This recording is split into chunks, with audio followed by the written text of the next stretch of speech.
دا کیسه د حمید او یو جادویي قالین په اړه ده چې په یو پخواني کلي کې پیښه شوې وه.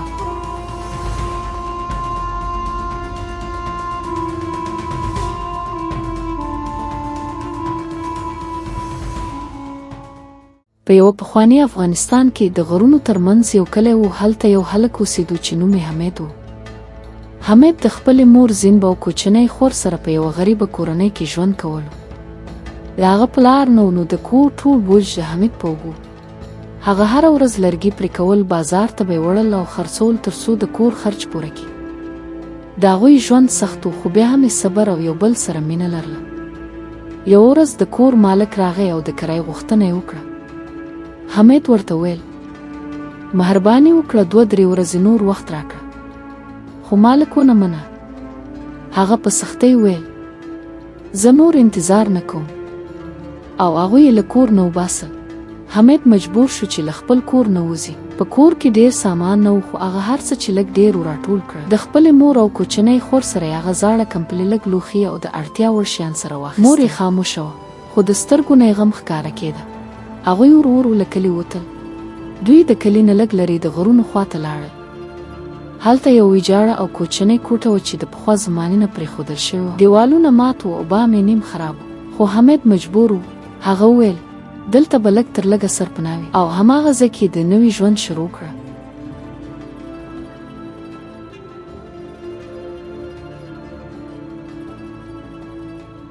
هغه شپه هوا ډېره یخه وه. حمید خوب نشو کولی، نو هغه لږ وړاندې لاړ. ناڅاپه د هغه پښه لاندې ځمکه ماته شوه او هغه لاندې یو زوړ تګخانې ته ولوېد. حمید په دوړو کې ولوېد او ورو یې سترګې خلاصې کړې. هلته هر طرف زاړه صندوقونه، زړې وسلې او دوړو نیولي شیان پراته وو.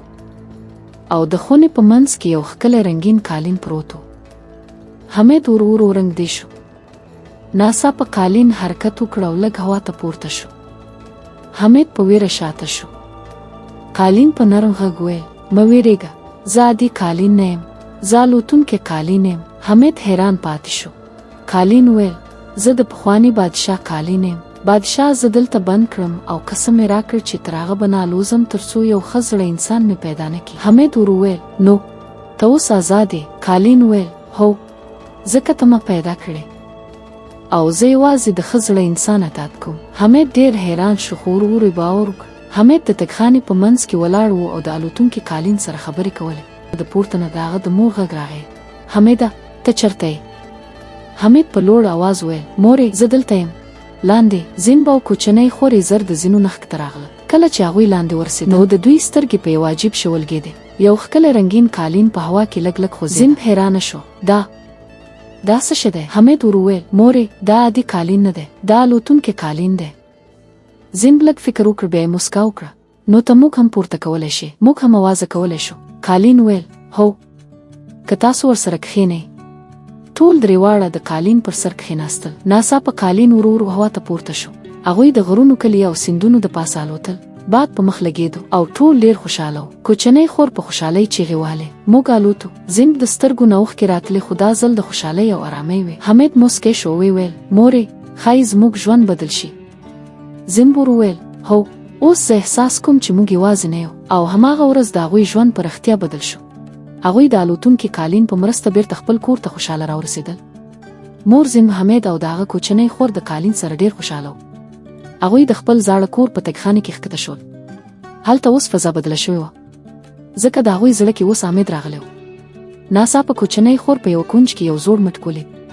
هغه یې پورته کړ او ویل: وروره، دا څه دی؟ حمید حیران شو. دا خو ډېر قیمتي ښکاري. بیا یې ویل: زه دا بازار ته وړم. حمید هغه مټک د کلي بازار ته یوړ او زرګر ته یې وړاندې کړ. زرګر چې هغه ولید، سترګې غټې شوې. دا خو ډېر پخوانی او قیمتي شی دی. هغه وویل: دا اصل سون دی. او ډېرې پیسې یې حمید ته ورکړې. حمید خوشحاله کور ته راستون شو. هغه د خپلې خور لپاره نوي کالي واخیستل. د خپلې مور لپاره یې ضروري شیان واخیستل. او د کور لپاره یې خوراکي توکي واخیستل. د هغوی ژوند لږ ښه کېدو شروع شو. خو له بلې خوا په ښار کې یو ظالم او لالچي سوداګر ژوند کاوه چې نوم یې ضرور خان و. هغه د دې خبرې نه خبر شو چې یو غریب هلک قیمتي شیان بازار ته راوړي. هغه په غصه شو. ضرور خان خپلو دوو نوکرانو ته ویل دا هلک پیدا کړی. نوکران د حمید تعقیب شروع کړ. هغوی د بازار نه تر کلي پورې د هغه نښې ولګېدې او اخر یې د حمید کور پیدا کړ. نوکران زر بیرته ضرور خان ته لاړل. خان صاحب موږ د هغه کور پیدا کړ. ضرور خان په سخت غږ ویل نو اوس به خپله ځم. ضرور خان د خپلو کسانو سره د حمید کور ته راغی. د دروازې ټک ټک وشو. زین وېرېدلې دروازه خلاصه کړه او ناڅاپه ضرور خان او نوکران دننوتل. هغه په غصه ویل ما ته ټول شیان راوښایه. حمید ویل موږ سره هیڅ نشته. خو ضرور خان باور ونه کړ. هغه امر وکړ کور وپلټئ. نوکرانو ټول کور ګډوډ کړ او ناڅاپه یې د تیخانې په یوه کونج کې الوتونکی قالین پیدا کړ. ضرور خان سترګې غټې کړې. همدا دی او په زور یې قالین پورته کړ. دا اوس زما دی. د حمید کوچنۍ خور په ژړا شوه. زین هم وېرېدلې وه. ضرور خان په خندا وویل له نن وروسته دا قالین زما دی. هغه خپل کور ته راغی او مستقیم په قالین کې کښېناست او په لوړ اواز یې ویل اوس الوزه حرکت وکړه. خو قالین هیڅ حرکت ونه کړ. نه پورته کېده نه ښورېده. بالکل خاموش پروت و. ضرور خان په قهر شو ولې نالوزې حرکت وکړه. خو قالین بیا هم خاموش و. هغه بیا هڅه وکړه او حتی په زور یې ویل الوزه. خو نتیجه هیڅ نه وه. د هغه نوکران هم حیران شو. یو بل ته یې وکتل او ویل دا ولې کار نه کوي. خو بل ویل نه دا عجیب شی دی. په حقیقت کې ضرور خان دا نه پوهېد چې دا قالین یوازې د سچ او ښه زړه انسان اطاعت کوي. نه د ظلم نه د لالچ او نه د دروغ. هماغه وخت حمید هلته ورسېد. هغه ارامه مخ ته راغی او ویل تاسو دا بې ځایه هڅه کوئ. دا قالین یوازې د سچ انسان سره کار کوي. ضرور خان په خندا وویل زه هم سچ یم. حمید ورته وکتل او ویل عمل ستاسو حقیقت ښیي. حمید ورو په قالین کښېناست. ناڅاپه قالین لږ حرکت وکړ. بیا ورو هوا ته پورته شو. ټول حیران پاتې شول. نوکران په ویره یو بل ته کتل. دا څنګه ممکنه ده؟ ضرور خان په قهر چیغې والې. خو قالین نور هم پورته کېدو او حمید آرام د هغوی له سترګو لرې روان شو.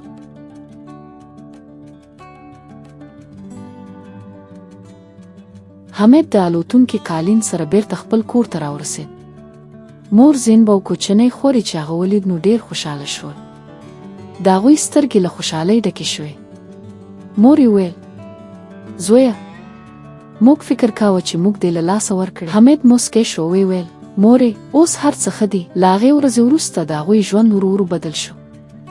حمید د تګخانې نه لږ لږ زاړه او قیمتي شیان بازار ته وړل. هغه به هیڅکله لالچ نه کاوه. یوازې دومره به یې خرڅول چې د کور اړتیاوې پوره شي. زرګر به هر ځل حیران و. دا هلک هر ځل قیمتي شیان له کومه راوړي. ورو ورو حمید دومره پیسې پیدا کړې چې په کلي کې یو ښکلی او لوی کور واخیست.